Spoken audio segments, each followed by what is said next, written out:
প্রথমে যে বিষয়টি আসে, আমি হাদিকে দিয়ে আলোচনা শুরু করব। চলে যাব জামাত, এনসিপি, বিএনপি, চরমোনাই সকল প্রসঙ্গে আজকে অনেকগুলো গুরুত্বপূর্ণ তথ্য আপনাদের শেয়ার করব।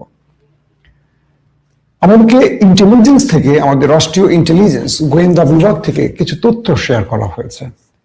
বলা হয়েছে যে হাদি তার ইনকিলাব সেন্টার যে তৈরি করেছিল, অর্থাৎ তিনি যেখান থেকে দিল্লি সংস্কৃতির বিরুদ্ধে একটি বাংলাদেশি সংস্কৃতির জন্য যে লড়াইটা শুরু করেছিলেন কালচারাল ভাবে, সেটা অর্থাৎ ইনকিলাব সেন্টারটা অবস্থিত ছিল বাংলা মোটরে। আমি লোকেশনটা একটু বলি।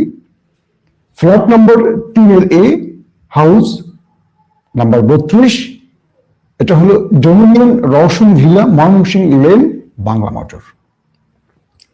বলা হচ্ছে হাদি যে ভবনটিতে তার অফিসটি খুলছিলেন, এটির মালিক ছিলেন একজন হিন্দু ব্যক্তি, নাম পরিমল চন্দ্র দাস।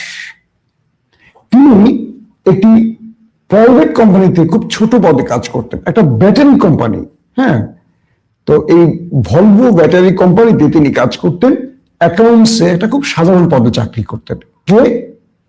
যে ভবনটি ইনকিলাব সেন্টার প্রতিষ্ঠিত হয়েছে, সেই ভবনের মালিক মিস্টার পরিমল চন্দ্র দাস। এবং এখানে চাকরিরত, মানে ভলভো ব্যাটারি কোম্পানিতে চাকরিরত অবস্থায় দুর্নীতির দায়ে তার চাকরিটা চলে যায়। পরে হুমকু বলা হচ্ছে যে এই দুঃখিত, ভলভো ব্যাটারির অ্যাকাউন্টসের সাথে তিনি আর সংযুক্ত থাকেননি। সে মিরপুরে কাজ করতেন, তার বেতন ছিল মাত্র 10,000 টাকা। তো বাংলা মোটরের মতো একটি অভিজাত অঞ্চলে মাত্র 10,000 টাকা বেতনের একজন কর্মচারী কি করে 4টি ফ্ল্যাটের মালিক হন? ইনকিলাব সেন্টার তো একটি ফ্ল্যাট, এরকম আরো 3টি, মোট 4টি ফ্ল্যাট ছিল পরিমল চন্দ্র দাসের। এবং 2020 থেকে 21 সাল পর্যন্ত তিনি সেই ব্যাটারি কোম্পানিতে চাকরি করেন। পরবর্তী 4-5 বছরে সে ডোমিনিয়ন রওশন ভিলাতে 4টি ফ্ল্যাটের মালিক হয়। একটি প্রশ্ন তৈরি হয়েছে যে ইনকিলাব কালচারাল সেন্টারের সাথে পরিমল চন্দ্র দাসের কানেকশনটা হয়েছিল আসলে কিভাবে? আমাদের শরীফ ওসমান হাদি যে ভবনটি ভাড়া নিয়ে তার ইনকিলাব সেন্টার তৈরি করেছিলেন, এটির জন্য পরিমলের সঙ্গে কিভাবে পরিচয় ঘটেছিল আমাদের ওসমান হাদি, এটা আমাদের ইন্টেলিজেন্সের বা যারা এই বিষয়ে তদন্ত করছেন তাদের জানা উচিত। 2 নম্বর প্রশ্ন হলো, হাদির খুনের সাথে পরিমল চন্দ্র দাসের কি কি কানেকশন আছে? যে ছেলেটি হাদিকে গুলি করে মেরেছে বা যারা এই হত্যাকাণ্ডের পরিকল্পনায় সংযুক্ত আছেন, তাদের সাথে পরিমলের সম্পর্কটা আসলে কি, কোনো কানেকশন আছে কিনা, এটা একটু অনুসন্ধান করা খুব জরুরি। 3 নম্বর প্রশ্ন হলো, হাদির খুনিকে মানে হাদির যে খুনি, তিনি তো হাদির খুব নিকট বা কাছের লোক বলি আমরা সোশ্যাল মিডিয়ায় বিভিন্ন ছবিতে ভাইরাল হতে দেখেছি। এই খুনির সাথে হাদিকে পরিচয় ঘটিয়ে দিয়েছে কে? তিনি কি এই পরিমল? কারণ ব্যক্তিটা কোন ধর্মের বা কোন ব্যক্তি বুঝতে পেরেছেন। তো এটা নিয়ে আমাকে এই তথ্যগুলো দিয়েছে আমাদের রাষ্ট্রের গোয়েন্দা বাহিনীর কিছু গুরুত্বপূর্ণ ব্যক্তি। তারা বলছেন যে সোশ্যাল মিডিয়াতে কথাগুলো উপস্থাপন করা খুব জরুরি, কারণ এই পরিমল যিনি মাত্র 10,000 টাকা বেতনে কাজ করতেন, তিনি বাংলা মোটরের একটি অভিজাত অঞ্চলে 4টি ফ্ল্যাটের মালিক হলেন কি করে, এবং হাদির সাথে তার পরিচয় হলো কি করে, এবং যে খুনি, সেই খুনির সাথে হাদির পরিচয় কে ঘটিয়েছে, এই প্রশ্নগুলোকে নিয়ে এখন কাজ শুরু করলে পরিমল এখনো বাংলাদেশে আছেন এবং তাকে যদি আমাদের আইন শৃঙ্খলা বাহিনী জিজ্ঞাসাবাদ করেন, এটা নেপথ্যের অনেক তথ্য বেরিয়ে আসবে। কিন্তু সরকার এই ব্যাপারে নাখোশ, কি বলে, সরকার এই ব্যাপারে খুব চুপচাপ। হাদির হত্যার আজকে প্রায় 11 থেকে 12 দিনের মতো, বা আরো বেশি হলো কিনা, 11-12 দিনের মতো দিন আমরা পার করলাম হাদি হত্যার। এখন পর্যন্ত প্রকৃত অপরাধীকে গ্রেফতার করতে পারেনি আমাদের ইন্টারিম গভর্নমেন্ট। কিন্তু প্রথম আলোতে যারা অ্যাটাক করেছিল ক্ষোভে, এরা কেউ সন্ত্রাসী না, এরা দেশপ্রেমী, কিন্তু দিল্লির হেডকোয়ার্টার বলে অনেকে ক্ষোভে হাদির উপর অ্যাটাক করছে, তাদেরকে খুঁজে খুঁজে গ্রেপ্তার করছে, কিন্তু হাদির খুনিদের সরকার গ্রেপ্তার করছে না, কি ইউনূস সরকার। এবং এই প্রশ্নগুলো তোলার জন্য ইলিয়াসের দুটো ফেসবুক আউট, ইউটিউবটাও রেস্ট্রিকশন চলে গেছে সরকারের, বাংলাদেশ সরকারের অনুরোধে ইউটিউব কর্তৃপক্ষই কাজটি করেছে, যেটি শেখ হাসিনাও করতে পারেনি। কারণ ইউনূস সরকারের খুব ক্ষমতা এই ব্যাপারে, তিনি একেবারে জাতিসংঘ বা আমেরিকার সাথে তার দোস্তির সম্পর্ক। প্রশ্ন হলো, মানুষের কথা বলার মাধ্যম বন্ধ করে দিয়ে, ধরেন আজকে আমারটা বন্ধ করে দিলেন, ইলিয়াস নতুন করে আরেকটি চ্যানেল ওপেন করবেন, আবার সেটা জনপ্রিয় হবে, হয়তোবা ফিরে পাবে আপিল করে, এর চেয়ে বেশি কথা বলবে। কি করবেন? ইউনূস সাহেবের কাজ কি মানুষের মুখ বন্ধ করে দেয়া, নাকি অপরাধীকে শনাক্ত করে বিচারের মুখোমুখি করা? দর্শক, 2000 মানুষের জীবনের বিনিময় যে ইনসাফের বাংলাদেশ গড়ার প্রত্যয় নিয়ে হাদিরা লড়াই করেছিল, সেই হাদি যদি শহীদ হন আর তিনি যদি বলে যান যে আমি যদি মারা যাই আমার বিচারটা কইরেন, সে বিচারটাও যদি আমাদের করার ক্ষমতা না থাকে, তাহলে এমন স্বাধীনতা নিয়ে আমরা কি করব?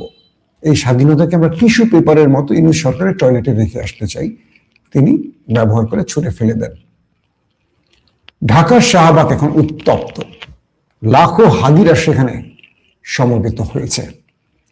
সমস্বরে উচ্চ কণ্ঠে সেখান থেকে দিল্লি না ঢাকা স্লোগান উঠছে, গোলামি না আজাদির স্লোগান উঠছে। হাদিকে নিয়ে পুরো রাজধানী এখন কাঁপছে, কিন্তু রাষ্ট্রযন্ত্র অঘোরে ঘুমাচ্ছে। রাষ্ট্রযন্ত্র এটা নিয়ে কোনো মাথা ব্যথা নেই, কারণ আমাদের প্রতিবেশী শক্তিশালী দেশটি বলে দিয়েছে হাদির বিচার করা যাবে না, কারণ হাদির বিচার করলে তারা ফেঁসে যাবেন, আমাদের রাষ্ট্রের রাঘব বোয়ালরা ফেঁসে যাবেন, আগামী দিনে যারা ক্ষমতা আসবেন তারা ফেঁসে যাবেন, আওয়ামী লীগ ফেঁসে যাবে, দিল্লি ফেঁসে যাবে, ফেঁসে যাবে এই উপদেষ্টা মণ্ডলীর কেউ কেউ কেউ কেউ বলছেন অপরাধীকে সরকার তার হেফাজতে রেখেছেন, ইন্টেলিজেন্স তাদের দখলে রেখেছেন, তাদের কন্ট্রোলে রেখেছেন, হয়তো ক্রস ফায়ারে মেরে দেবেন অথবা ওপারে পাঠিয়ে দেবেন, কারণ তিনি মুখ খুললে অনেকের নাম বেরিয়ে আসবে। অনেকেই আশঙ্কা করছেন যে তাকে সরকার আর বিচারের মুখোমুখি করবে না। এখন একটি পথ খোলা, যদি আপনারা সবাই ঐক্যবদ্ধভাবে সরকারকে চাপে ফেলতে পারেন। এই সরকার চাপে পড়লে অনেক কিছু করে, শেখ হাসিনাও করেছে, দেখেছেন, চাপে পড়লে অনেক কিছু করে। তো এখন আমাদের প্রত্যেককে এই ব্যাপারে সজাগ দৃষ্টি রাখতে হবে, হাদির পক্ষে লড়াইটা চালিয়ে যেতে হবে। ইনশাআল্লাহ আগামী কাল পরশু আপনাদের সাথে শাহবাগে আমিও থাকব এবং হাদির পক্ষে আমরা স্লোগান তুলব, হাদির বিচারের জন্য, আমরা ইনসাফের জন্য আমরা আওয়াজ তুলব, আপনারাও থাকবেন।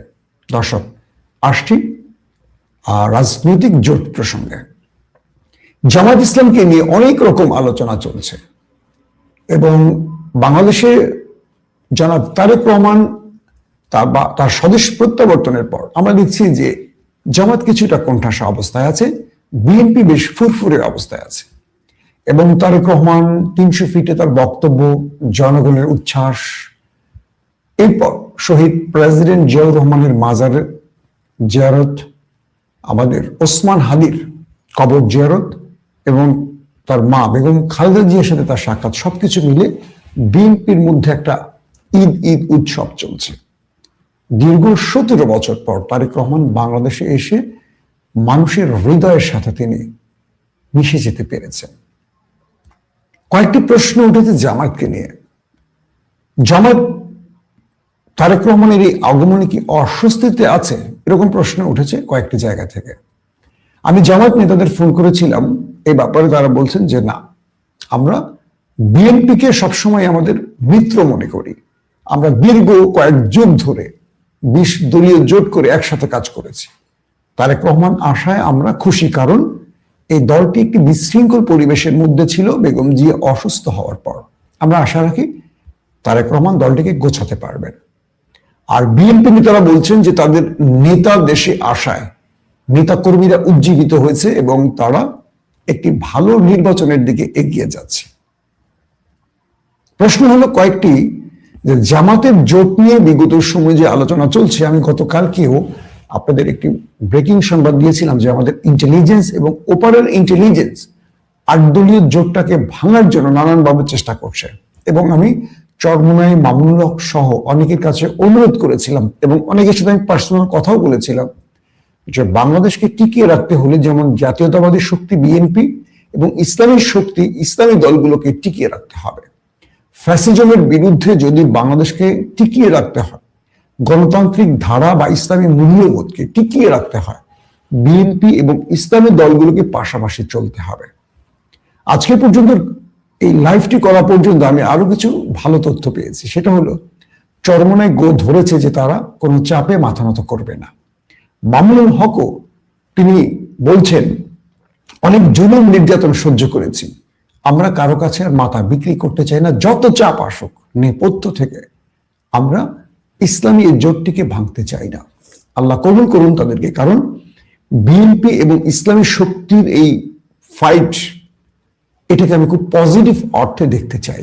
কারণ কি, আমি চাই এখানে জাতীয় পার্টি এবং আওয়ামী লীগ ছাড়া একটা নির্বাচন হোক, যারা 16টা বছর দেশকে ফ্যাসিজমের দিকে, একটা ভয়ঙ্কর আয়ামে জাহিলিয়াতের দিকে নিয়ে গেছে, তাদেরকে 3টা বছর অন্তত নির্বাচন থেকে দূরে রাখুক। তারা যে কাজটি করেছে, এটার পক্ষে কে থাকবেন, বিপক্ষে থাকবেন, সেটা নিয়ে আমার বক্তব্য নয়। জামাতের সঙ্গে ইসলামের যে 8টি দল, সেই 8টি দল এখন রয়েছে, তারা জোট থেকে যাচ্ছে না, এমন বক্তব্য জামাতের পক্ষ থেকেও বলা হয়েছে। পাশাপাশি আমরা আরো কিছু বক্তব্য পেয়েছি এরকম যে এনসিপি, আমাদের বৈষম্য বিরোধী আন্দোলনের যেই মূল রাজনৈতিক জোটটি, রাজনৈতিক শক্তিটি, ছাত্রদের শক্তিটি, তারা এবার চলে আসছে জামাতের সাথে। বিএনপির সাথে তাদের বনিবনা হয়নি আসন বিন্যাস নিয়ে, এবার তারা জামাতের সাথে সম্পৃক্ত হতে চাইছে। বলা হচ্ছে যে এনসিপির 214 সদস্যের যে কেন্দ্রীয় কমিটি, এর মধ্য থেকে 30 জন আপত্তি জানিয়ে চিঠি দিয়েছে এনসিপিকে। অর্থাৎ নাহিদ ইসলাম যখন জামাতের সাথে তার আলোচনা চালিয়ে যাচ্ছিলেন, 214 সদস্যের যে কমিটি রয়েছে এনসিপি, তাদের মধ্যে ভারত ঘেঁষা, বাম ঘেঁষা বা ধর্মনিরপেক্ষ সেকুলার গ্রুপটি, তারা এনসিপিকে টাটা বাই বাই জানিয়ে দিচ্ছে। তারা বলছে যে জামাতের সাথে তারা গেলে তারা এনসিপির সঙ্গে আর থাকবে না। এরই মধ্যে আলোচিত ডাক্তার তাসনিম জারা, তিনি এনসিপি থেকে বিদায় নিয়েছেন এবং তিনি স্বতন্ত্র নির্বাচনের ঘোষণা দিয়েছেন। প্রশ্ন হল, তাসনিম জারা তিনি জামায়াত ইস্যুতে তার এই অ্যালার্জির কারণটি কি? তার নিকট কয়েকজন বলেছে যে তার উপর চাপ আছে এবং তিনি যে আদর্শ লালন করেন সেটি ইসলামী শক্তির বিপক্ষে। এতদিন যারা তাসনিম জারাকে নিয়ে অশ্লীল ফেসবুকিং করেছেন, যারা তাকে নিয়ে খারাপ পোস্ট করেছেন, হয়তো তারা এখন তাকে বুকে জড়িয়ে নেবেন। কারণ আদর্শিক লড়াইতেই আমরা একে অপরকে ঘায়েল করার চেষ্টা করি। তাসনিম জারাকে আমি উদ্দেশ্য করে বলতে চাই, বাংলাদেশে প্রায় 1 যুগের অধিক সময় ধরে, 1.5 যুগের কাছাকাছি, বাংলাদেশের অন্যতম জনপ্রিয় দল বিএনপি, যারা ইসলামিস্ট এবং ন্যাশনালিস্ট চিন্তাধারা লালন করে, সেই দলটি কিন্তু জামাতের সাথে জোট করেছিল। মধ্যপন্থী দল হিসেবে বিএনপিকে বিবেচনা করা হয় এবং এই আওয়ামী লীগও একসময় জামাতের সাথে বিএনপির বিরুদ্ধে আন্দোলন করেছে, যাদেরকে আমরা ধর্মনিরপেক্ষ বা প্রগতিশীল রাজনৈতিক দল হিসেবে চিনি। কিন্তু এনসিপি কেন জামাতের সাথে জোট করতে পারবে না, এটির একটা ব্যাখ্যা থাকা উচিত। কারণ এই সময় যে 24টি ঘটেছে, বা হাসিনার বিরুদ্ধে বা দিল্লির হেজিমনির বিরুদ্ধে যে লড়াইটা হয়েছে, সেখানে জামাত শিবিরের একটা বড় ভূমিকা ছিল। কিন্তু যেই বিপ্লবের পর তাসনিম জারারা বাংলাদেশে রাজনীতি করতে এসছেন, তারা জামাতের অবদানকে খাটো করে দেখবেন কেন? তিনি তো কোনো ভূমিকা রাখেননি এই দেশের জন্য। প্রবাসে ছিলেন, ভালো ডাক্তারি করেছেন, ভালো আয় করেছেন এবং নতুন বাংলাদেশে এসে তিনি রাজনীতিটা শুরু করেছেন। আমরা খুশি তাসনিম জারার মতো ক্লিন ইমেজের মানুষকে পেয়ে। একজন শিক্ষিত, উন্নত মানসিকতার ব্যক্তি এদেশের রাজনীতিতে আসা খুবই জরুরি।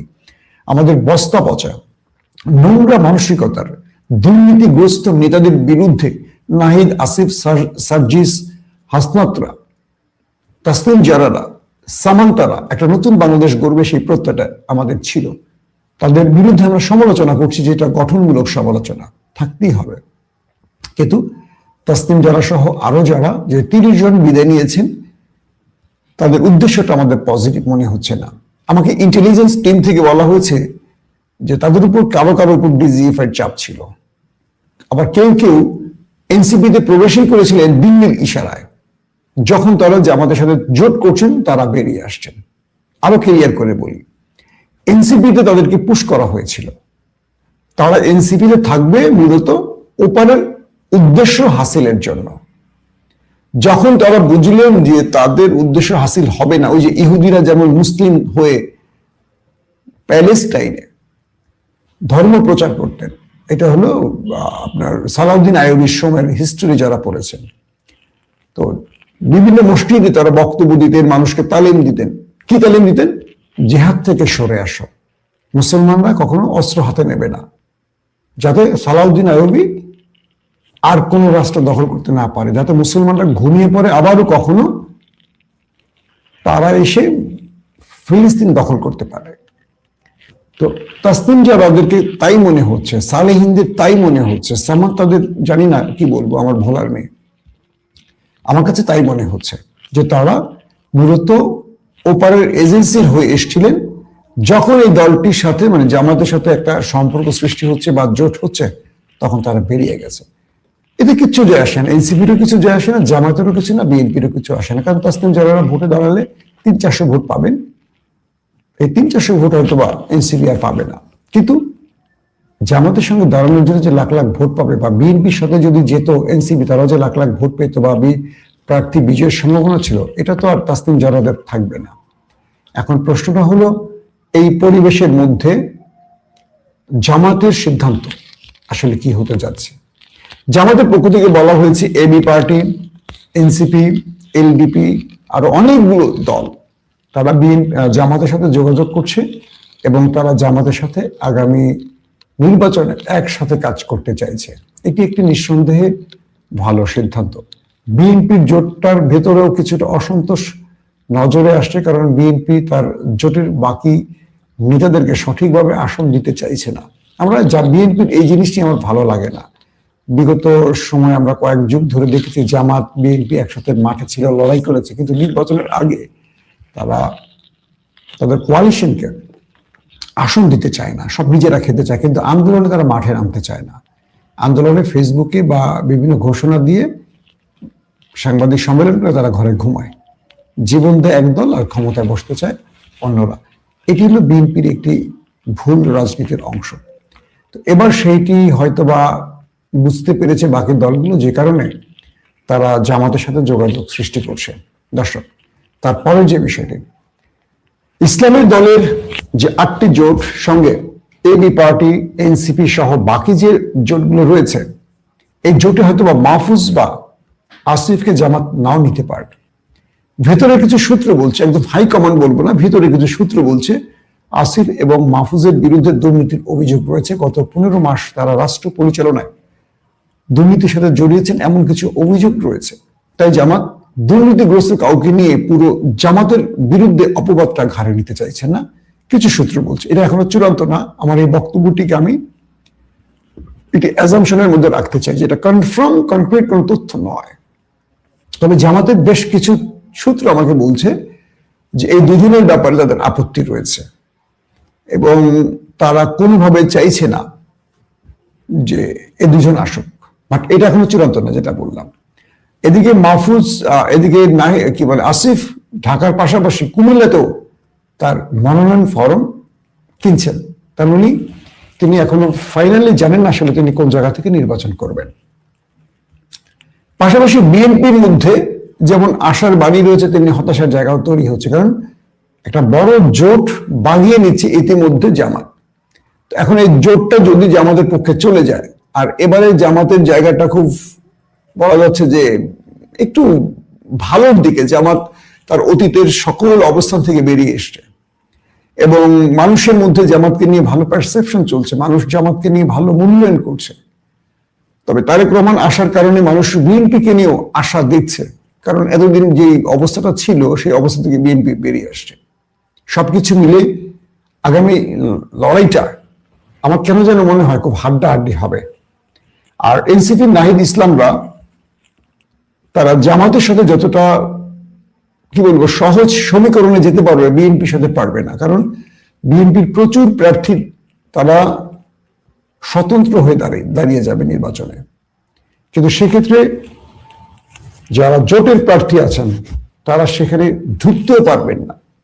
বিএনপি এত বিদ্রোহী প্রার্থী, সেখানে সুবিধাটা করা তাদের জন্য খুব কঠিন হয়ে যাবে।